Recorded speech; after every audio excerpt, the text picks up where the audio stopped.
الحمدللہ رب العالمین والصلاة والسلام علی من کان نبیا وآدم بین الماء والطین وعلی آلہ واصحابہ اجمعین اما بعد فاعوذ باللہ من الشیطان الرجیم بسم اللہ الرحمن الرحیم ان اللہ وملائکتہ یصلون علی النبی یا ایہا الذین آمنوا صلوا علیہ وسلموا تسلیما اللہم صلی علی سیدنا مولانا محمد وعلی آل سیدنا مولانا محمد صلاۃ دائمۃ بدوام الملک الحی القیوم۔ آج ہماری اس روحانی تربیتی نشست کا عنوان ہے دعائے حفظ البحر کی فضیلت۔ دعائے حفظ البحر ایک روحانی تحفہ ہے جو حضرت شیخ ابو الحسن علی شاذلی رحمۃ اللہ علیہ کو بارگاہ رسالت صلی اللہ علیہ وسلم سے عطا ہوا۔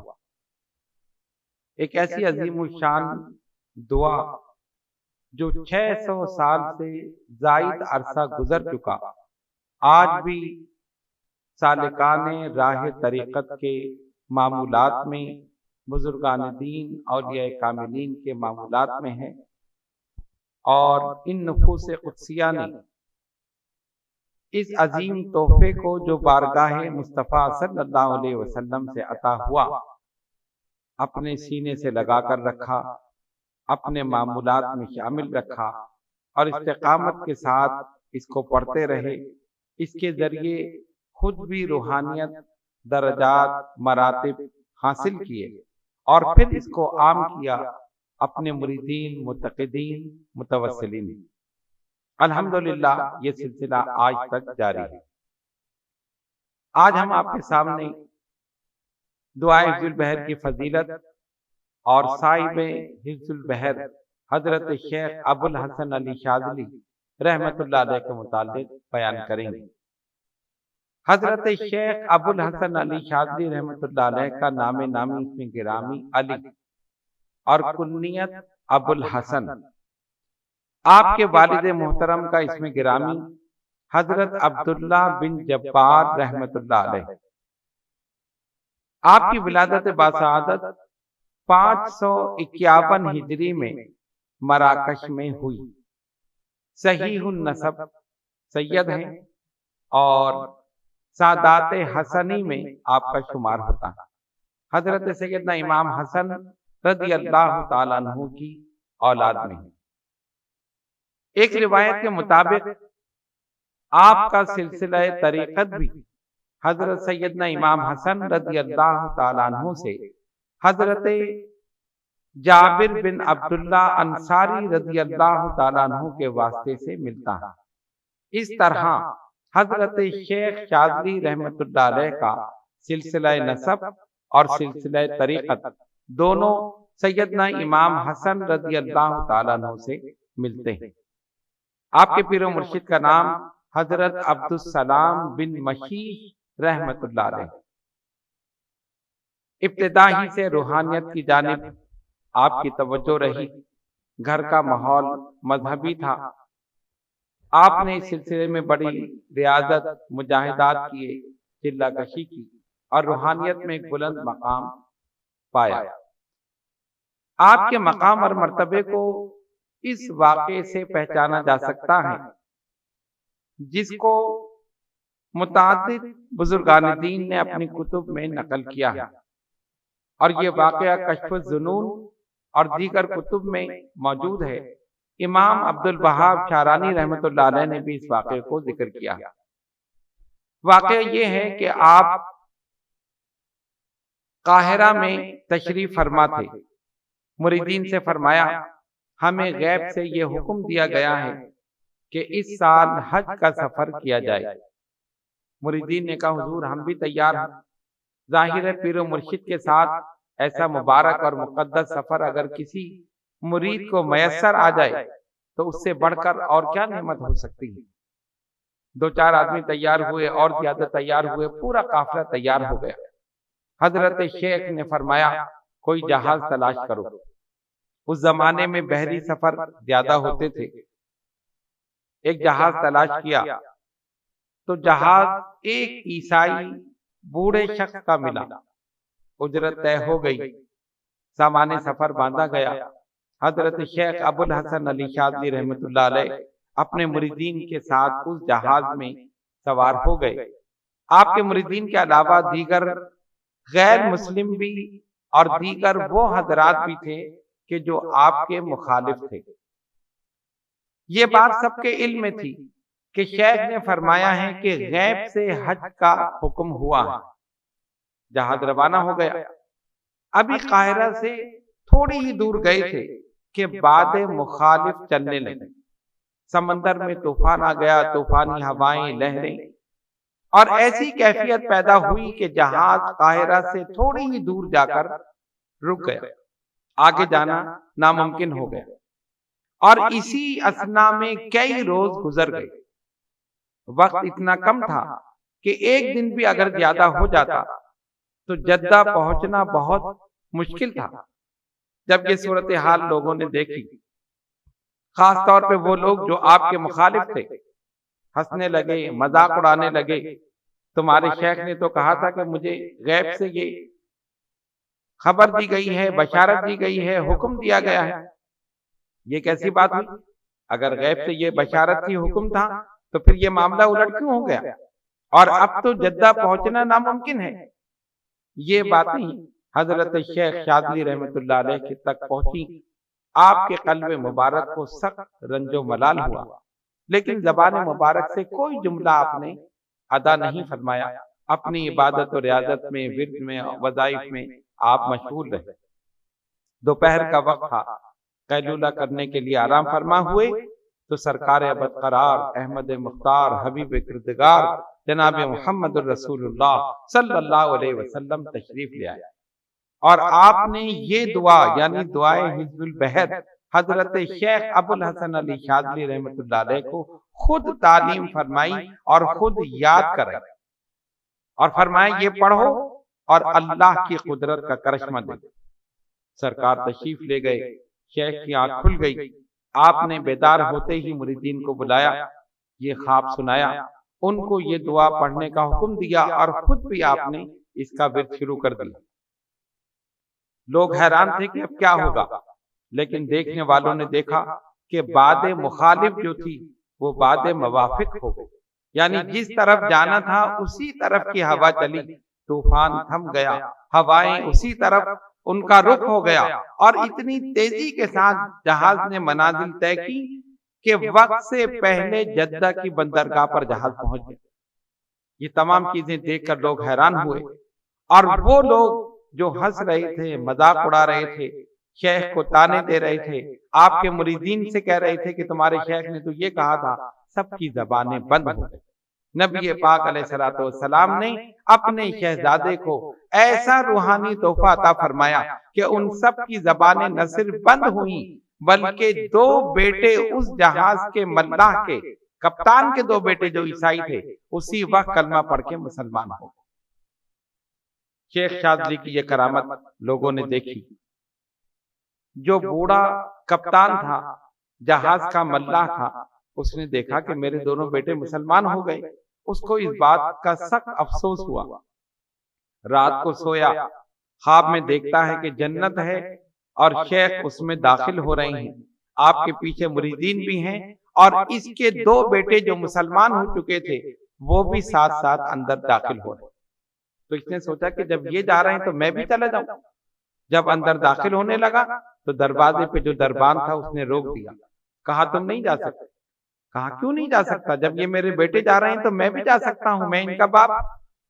کہا تو ان کا باپ ہے لیکن تم دونوں کا مذہب الگ الگ ہے، یہ تو جنت صرف مسلمانوں کے لیے۔ اس کی آنکھ کھل گئی اور اس کو پتا چل گیا۔ اسی وقت اس نے بھی کلمہ پڑھا اور وہ بھی اسلام میں داخل ہو گئے۔ یہ ہے دعائے حزب البحر ملنے کا واقعہ جو متعدد کتب میں صحیح اسناد کے ساتھ موجود ہے۔